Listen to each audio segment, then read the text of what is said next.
Oh, it's that time of year again. America's favorite holiday, Thanksgiving, where everyone pretends everything is fine while shoving dry turkey down their throats because they don't know how to cook or stuff a turkey, and arguing about politics with family they don't even like, who they only see once a year because they feel compelled to, even though they would rather never see them. Okay, listen. Just because that's how I am with my family doesn't mean that that's how everyone else is. So let me get back on track.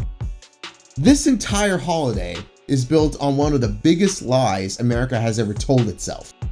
The wholesome, cute little story about pilgrims and Native Americans sitting together in peace, harmony, and pumpkin spice friendship. Yeah, no. Thanksgiving was not a Disney movie. It wasn't a moment of unity, and it wasn't the birth of American values, which I would take into question anyways.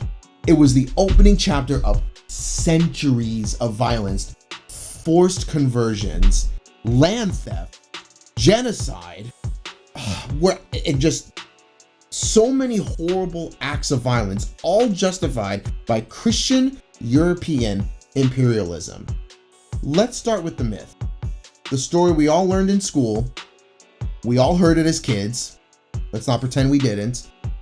The story can be summed up into one sentence. Native Americans welcomed starving pilgrims, everyone shared food, and boom, we all sang Kumbaya, Thanksgiving. Yay, that's it, video's over. Just kidding. That's propaganda. That's a load of bullshit. That was created in the 1800s and sanitized even further in the 1900s to make settlers look like the good guys. The truth? The Wampanoag people didn't welcome the settlers out of kindness. They were trying to survive too.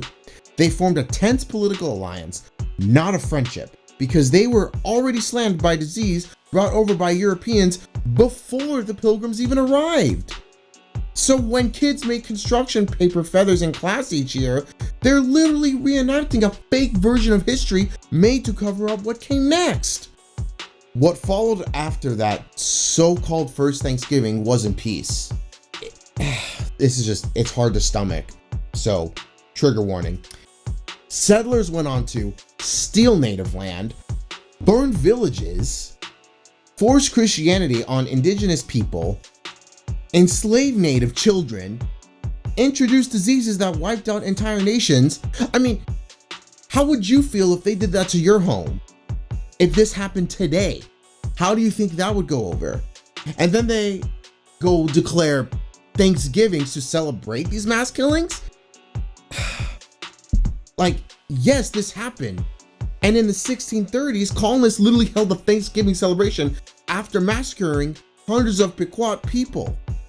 Forgive me if I said that wrong, my pronunciation isn't great, but afterwards they thanked God for the slaughter. That's how intertwined Christianity and colonization were. This isn't anti-Christian, it's history. And the government doesn't like to talk about it. And to this day, some schools in certain states, in certain districts, in certain counties, try to cover it up. Okay, let's talk about the phrase certain people probably don't want to hear: Christian imperialism or Christian colonization. Now, as I state in every video, other religions are guilty of this too, and I am going to be talking about those other religions. But right now, Christianity is just the easiest target. They're like a punching bag for me. It's so free. It's free real estate. And it fits. Because European settlers didn't just want land, they wanted dominance.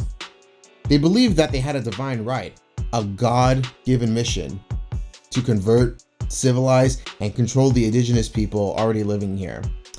Manifest destiny, anyone? That ideology is why indigenous languages were erased, why cultures were outlawed, why children were ripped from families and forced into Christian boarding schools.